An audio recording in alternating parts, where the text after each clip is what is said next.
Hello there, Dr. Gina Lynn, community members and subscribers. Hey, you guys, lean in. Let me tell you about something. YouTube contacted me. Yes, they did. Well, via email. And they let me know that we had reached and they wanted to celebrate our 100 subscriber benchmark. And so I just want to say thank you to each of you for that. It wouldn't be possible without you. So thank you. Thank you for finding value in the content that we share here. Thank you for sharing. Thank you for subscribing.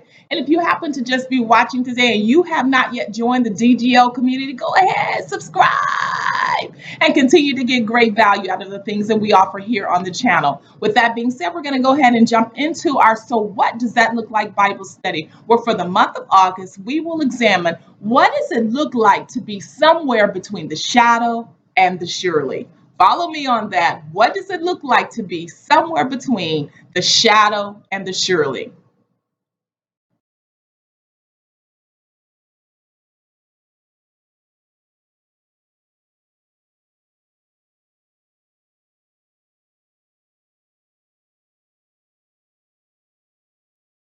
So in Psalms 23, about verse number 4, David says it like this: Yea, do I walk through the valley of the shadow. Then in about verse number 6, he reaches some point of victory and he says, Surely goodness and mercy will follow me all of the days of my life. But between verse number 4 and verse number 6, there was a moment right about there where he's walking through the valley of the shadow and he makes it somehow to the other side. And he says, Surely goodness. And so for the month of August, we are going to examine three of our faith siblings who have found themselves caught somewhere between the valley of the shadow of death and surely goodness and mercy will follow me. And perhaps if we're very, very honest, we can relate. We can identify with moments when it felt like really, really bad. And yes, we believed and had faith that we would get to the other side. But what do we do in that meantime? What do we do in that space between the shadow and the surely? Well, we're going to look at some faith siblings and find out how to navigate that part of the journey. For today, we're going to look at John the Baptist. We're going to jog right on over there to Matthew chapter number 14. I want you to envision this as a backdrop, right? So here's this party that's happening. It's King Herod. King Herod is having a party. Now, there are hosts of people there, but of particular, I want to highlight this guest. There's Herodes. Herodes is Philip's wife. That's John the Baptist's brother. I'm sorry, that's King Herod's brother. And then there's Herodes's daughter, okay? So King Herod is having this party, and Herodes's daughter is dancing before the king. As a promise or as an oath to her for dancing, King Herod says to her, just let me know whatever it is that you desire, and I'll give it to you. Now, at the prompting of her mother, get this, Herodes's daughter asked for John the Baptist's head on a platter. So I'm going to go ahead and give you this quick disclaimer and let you know that, yes, the king does grant him that request, grants her that request. The king actually delivers John the Baptist's head to her on a platter. Now, that's some kind of gift, right?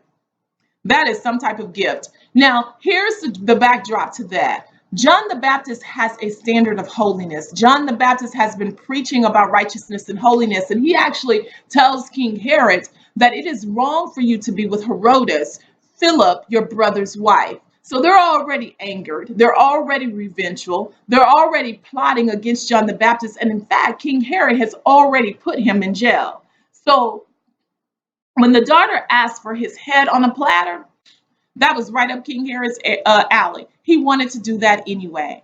So we're going to just fast forward over to John the Baptist, who's our faith sibling. We can surely see that John the Baptist is now waiting in prison, right? He is definitely in the valley of the shadow of death.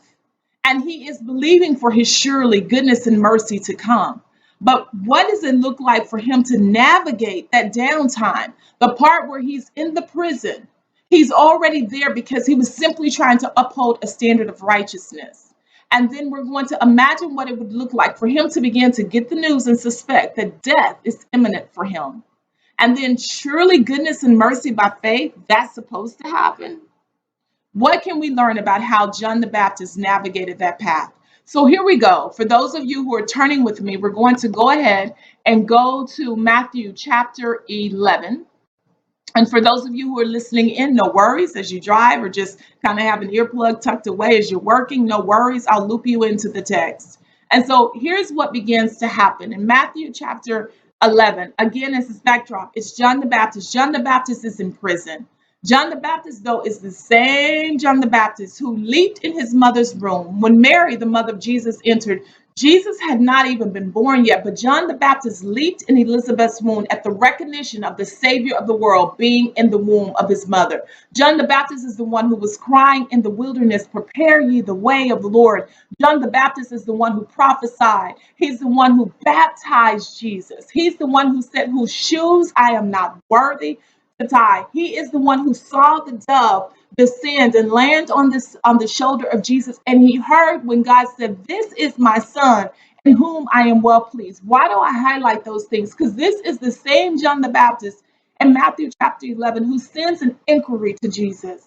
He's the one who summons his disciples while he's in prison, and he said, "Now you go to Jesus and you ask him, are you the one who is coming, or should we look for another?" How does this John the Baptist, who's had so many experiences and expectations of Jesus and just surety about who he is, transition to the place where now he too is even asking, are you the coming Messiah?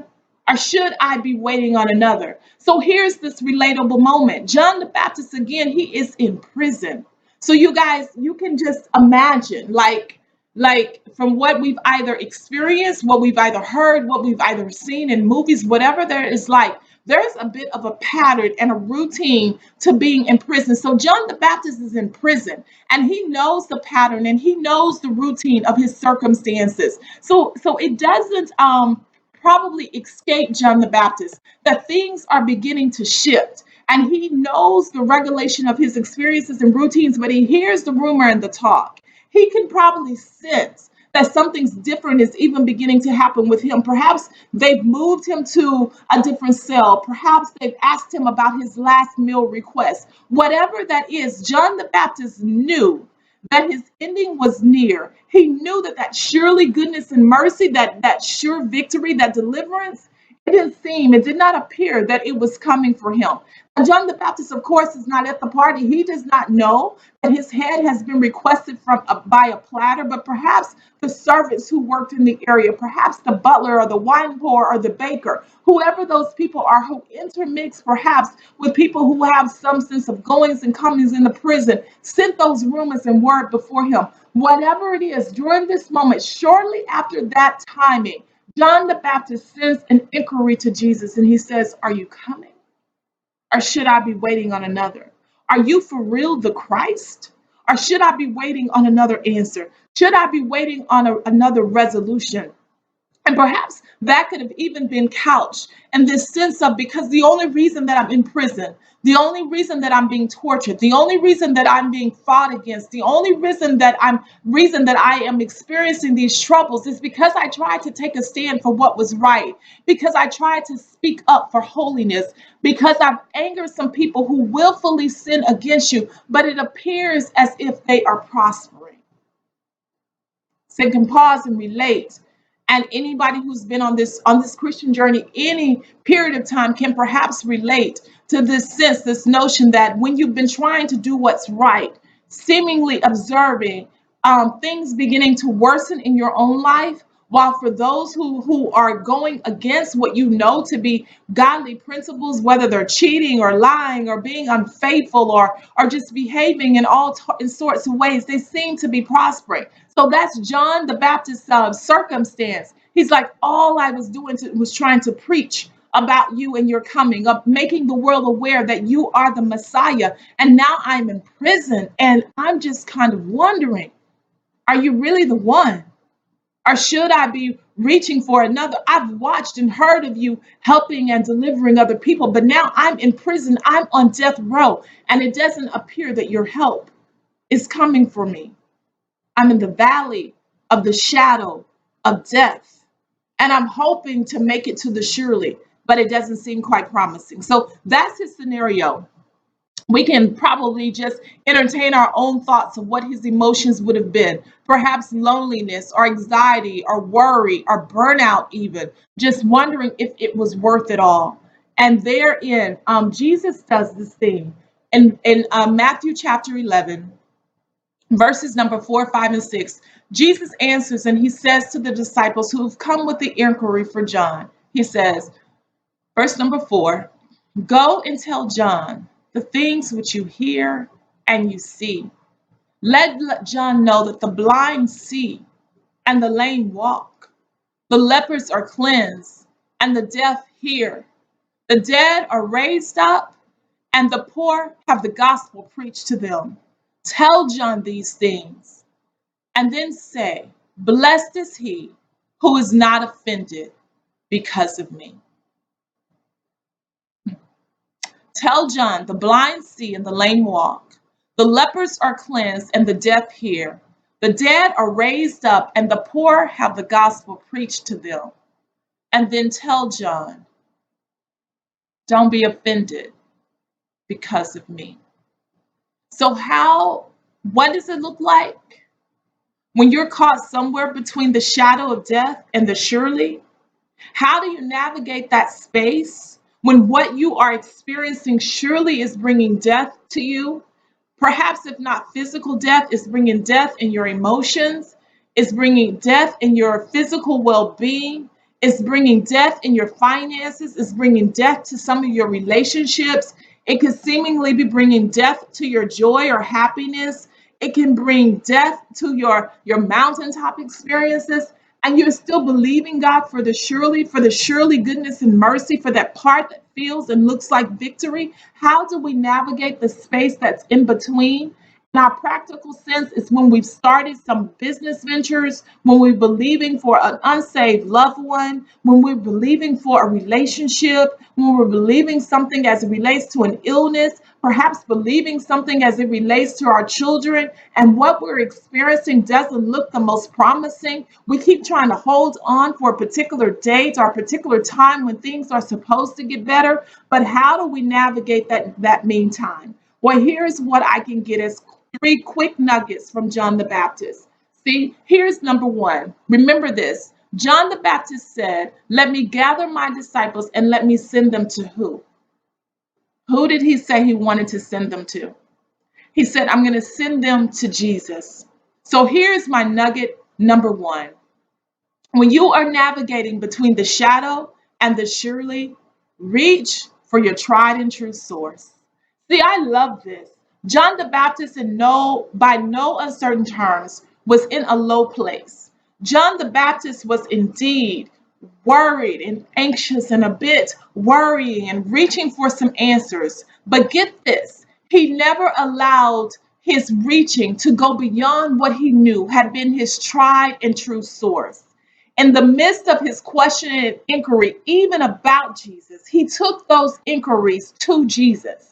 See, that is the point of steadfastness that is still there, regardless of his wavering. There's no wavering in his faith.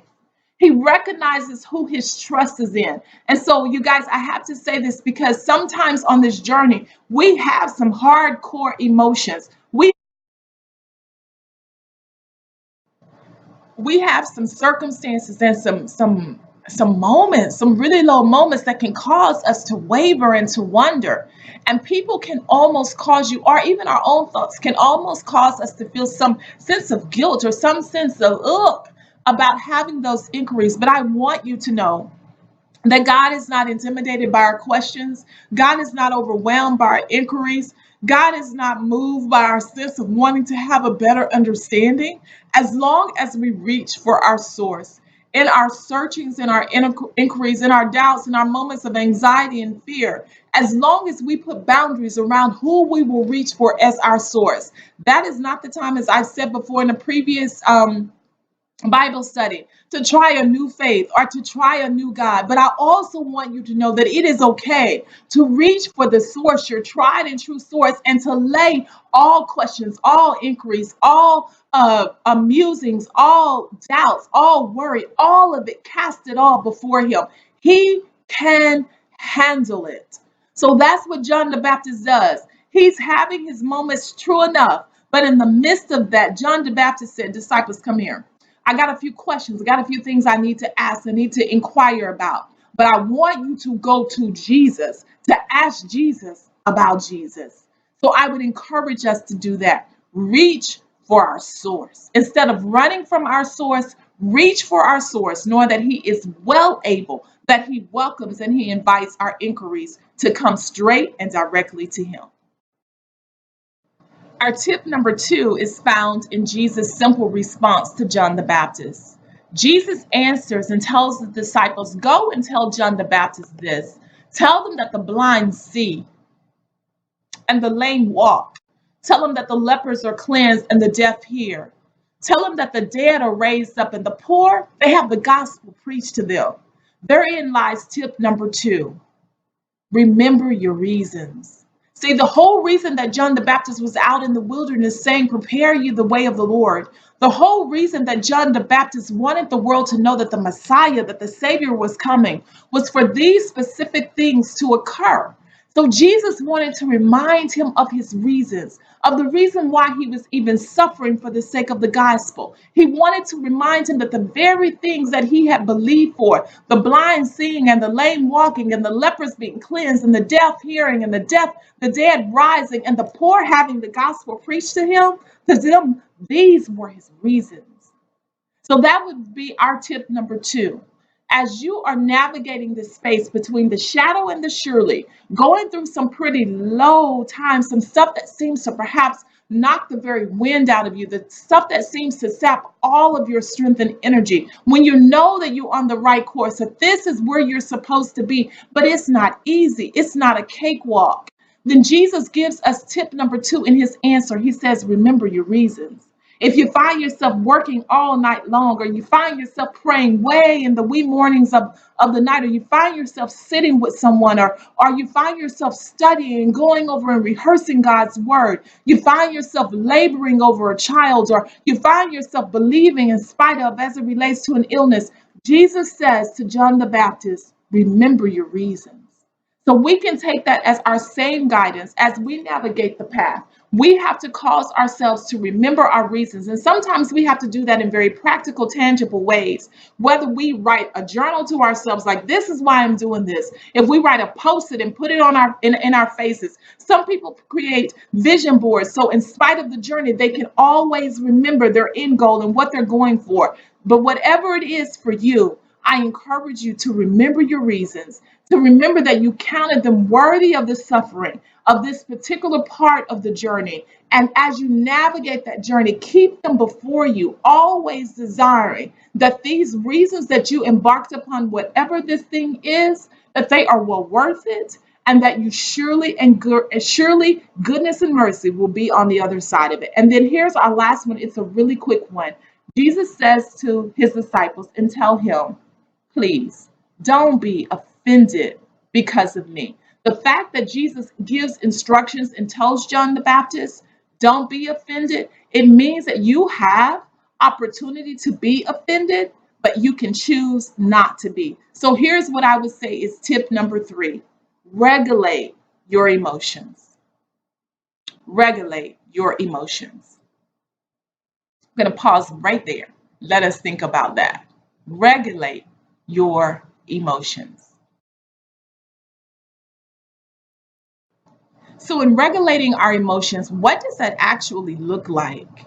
It means that we put boundaries around this sense of how far, how loose we're going to allow our emotions to go. Like, we can go way on the extreme, or we can choose to say, I know this is causing a bit of discouragement, a bit of loneliness, a bit of anxiety, a bit of worry, but I'm going to put boundaries around that. I remember years ago, I'll forever be moved by her story. A dear friend of mine who was sharing with me how she lost her daughter and had a daughter graduating right at about the same time. And I remember asking her the question, so how did you navigate? How did you balance both? Perhaps the worst of times and the best of times at the same time, because you've lost a daughter and you have a daughter who's graduating, and you need to be able to give emotions to both, and they are extreme emotions on two different ends of the pendulum. And what she said to me has forever resonated with me.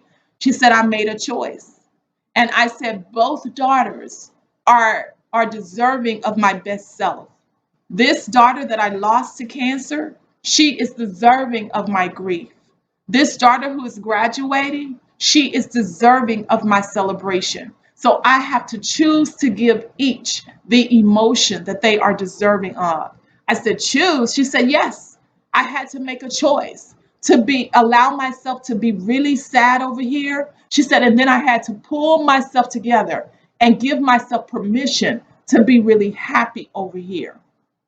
It is this notion then that our emotions do not have authority over us. We exercise authority over our emotions. And I have to tell you, that's something that I have to work with. I have to make a conscious effort to have authority over my emotions. I have to make a conscious effort to feel what I feel and still, in the midst of those feelings, make good, sound decisions. Sometimes those good, sound decisions, they don't measure up with the emotion. Sometimes I found myself having to put one foot in front of the other when everything within my feelings and my emotions want to crawl into bed and pull the covers over my head. So it is this idea that we have the authority to regulate our emotions, that we don't have to wait until our knowledge and our decisions and our emotions are in perfect alignment. Sometimes we will just have to compartmentalize or put our emotions in their proper space and still do the necessary things that need to be done while we navigate the space between the shadow and the surely. And Jesus said to John the Baptist, don't be offended. Meaning, John the Baptist, I know that you can be. I know that you've sacrificed your life for this. I know that you wonder why I have not come to deliver you from prison. While I'm out here saving this person and that person and raising the dead, there you are on the verge of being killed, and I have not stepped in, and you can choose to be offended with me, but choose not to be. Remember the reason that we're doing this, and for the sake of the gospel, we're both going to lay our lives down. But surely goodness and mercy, it will come. It will just be in eternity. And that's a whole other study by itself. When surely goodness and mercy doesn't happen on earth side, it happens in eternity. I'll talk about that another time. But those are the 3 tips just for my faith sibling, John the Baptist, who's sitting on death row, who's having a low of low, waiting on Jesus to come. And the disclaimer ending is this: John the Baptist is going to be beheaded, and he is going to die in prison. He is caught between the valley of the shadow of death, and surely goodness and mercy will follow. But here's the deal: even in that, even in our faith siblings journey, we're able to pull away these 3 solid tips. We're able to know that we can reach for our source, that we can remember our reason, and we can regulate our emotion to get to victory on the other side and say, hey, my brother, my sister, my friend, I don't know what your specific journey is, but I know this, that those same tips and principles, we too can do them today. Whatever that scenario is, we can reach for our tried and true source. We can remind ourselves of our reasons in all types of practical ways, as I said earlier, whether you want to post it before you put it on a vision board, put it in your journal, put it in your calendar Outlook where you can look at it and remind yourself, and then you can regulate your emotions. You can choose to say, my emotions will not have authority over me. I will take authority over these emotions. And while I know that sadness may come, discouragement may come, loneliness may come, I'm going to put boundaries around how far I allow myself to drift in that versus choosing to do the things that will help me to navigate to the other side of this journey. So that's it. It's that simple. And it's really not that simple. It's that quick. And it's really not that quick. It's the real look of what it looks like to be caught somewhere between the shadow and the surely. As always, I really hope that this quick Bible study has helped you. Again, throughout the month of August, we will examine faith siblings who were caught somewhere between the valley of the shadow of death and the surely goodness and mercy will follow me. And if you find yourself in that space, then these Bible studies will be really helpful for you. As one, you're reminded that you're not alone, but 2, you receive tangible tips on how to navigate this space. I am praying for you, my friends. As always, I honor the greatness in you. There's greatness in each of us, so let's not allow the difficulties to cause us to forfeit our journeys. As a quick reminder, as always, subscribe and share if you've been blessed. Take care. I'll see you next week. Bye now.